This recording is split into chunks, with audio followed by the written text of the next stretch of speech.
Kincaid and Dallas. On New Country 101.5. There is this restaurant in California that is getting so much heat from people because they're charging an 18% service charge for parties of one or more.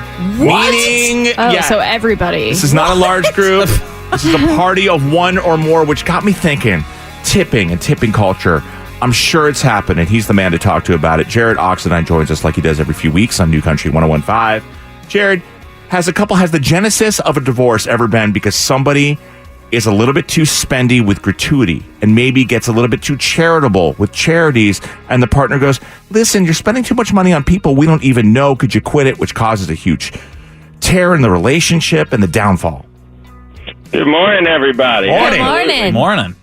And I will say, I want to answer that question, but Kincaid, I must say that you look really good with hair. I saw the Photoshop pictures on Facebook. You left me such a mean comment. You say it a face for radio, Jarrod. I thought we were friends. I did. I said you have a beautiful face for radio, and you really should get some hair. Now, me, on the other hand, I look amazingly sexy as a bald guy. Dallas thinks so. I will second that. I will second that for sure. No doubt. So thank you for looking at my Photoshop pictures. But absolutely, financial problems are one of the main reasons for divorce. I mean, it's in the top three because people aren't on the page concerning the finances, and one person is spending too much money, or maybe they're controlling the other person on how much they spend. And so financial problems, unfortunately, do lead to controversy, they lead to arguments, it leads to divorce. You ever been to a wedding, Jarrod, and someone who's there with somebody else at a wedding knows that it's you, recognizes that it's you, pulls you aside and goes, hey, I was wondering if you had a moment for a consultation while you're at someone's wedding. That's horrible. While you're there. Wow. You know, I love weddings. Okay. And, it's almost like wedding crashers. I show up with just a big old stack of business cards, dancing around the room, getting my groove on, and just slinging them. You've got somebody putting flyers on everybody's windshield. Yeah. I can see Jarrod Oxendine's like Uncle Rico. It's not when, but if. Or not if, but when.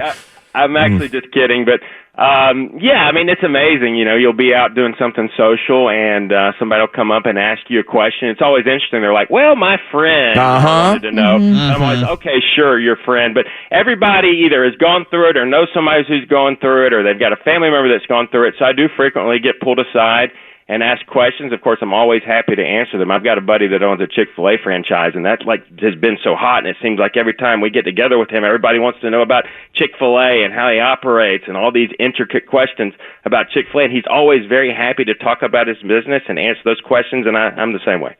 Cool. I had one more question that was kind of silly, and not you. Me with a silly question. Silly question. What? Yeah. Me with a silly question. Much like for those who are just dating and not in a marriage, there's the uncuffing season where you get to the end of the summer. It was a nice fling while it lasted, but then you see, there's the important holidays coming up, Thanksgiving, and you don't see a future with that person, and you don't want to have the important holidays with that person. Is there an uptick as we get to the end of summer and into fall where people see what's coming with the holidays going, I can't do another Christmas with this person. Now is the time to end it. Well, I'll be honest with you. I actually probably see the opposite, where people will get through the holidays, and then as soon as the holidays are over, they'll break it off because they, number one, don't want to be alone during the holidays, unless they have a replacement, of course. Or number two, they don't want to, start a controversy or upset the other person during the holidays. Because keep in mind, when you're by yourself and you don't have somebody to spend time with, holidays can be a very lonely season. I mean, the level of depression goes up during the holidays. Counselors are kind of cashing in because everybody's going to see them. And, I hate to mention this, it's kind of macabre, but suicide rate even goes up. Yeah, it does. Yeah, it does. Yeah. So but listen, if you're alone during the holidays. If you're with somebody that you just don't like, I'd rather be alone during the holidays. Yeah. Than have to put up with that. Well, that's true, and you may have that in your mind, but depending on how long you've been with that person and what arrangements you've made, it's just kind of like a bad thing, bad karma to dump somebody right before holidays. Especially if they give good presents. Or they gave you a kidney. We're talking to Jarrod Oxendine from Oxendine Law. Jarrod, I got to tell you, yesterday, I wasn't driving with her. I was driving past her on 75 going northbound. Jarrod, he was running 85 in the HOV lane with nobody else in his car, so that was two illegal things. And he was eating an entire pizza. Not that matters, but I was not going that fast. See, man. I wasn't going that fast, but here's the thing, okay? Again, one of those last straw situations where you're sitting there in the office and she or he goes, I just cannot stand the way they drive, and that was it. People will look for any reason to get divorced, obviously, if enough's enough, but is them being an awful driver, has that ever been the reason to end a marriage? You always have these questions with these extreme examples of I know.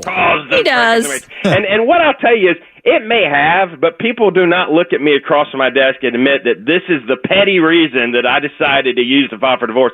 I'm sure that goes through their mind, but you got to keep in mind it's a buildup, right? So you have like these number of things that are annoying you or that you don't like or just kind of agitate you, and you get so annoyed with that person to where the smallest little thing, such as he's a bad driver, cause you to say, you know what, I'm done with this, I want a divorce. So it's not usually like one isolated thing like that. It's like a combination of events that have kind of grown over time that get you to the point where you frankly can't even state a reason. You just don't like the person anymore. You're agitated by them. You don't get along well. You don't communicate well. You're arguing over the finances, and they're a bad driver, and so on.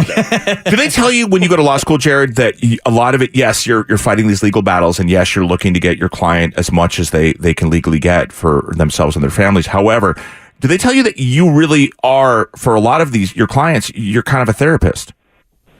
Yeah, I'll be the first to go on record and say they don't teach you anything in law school. Everything I know about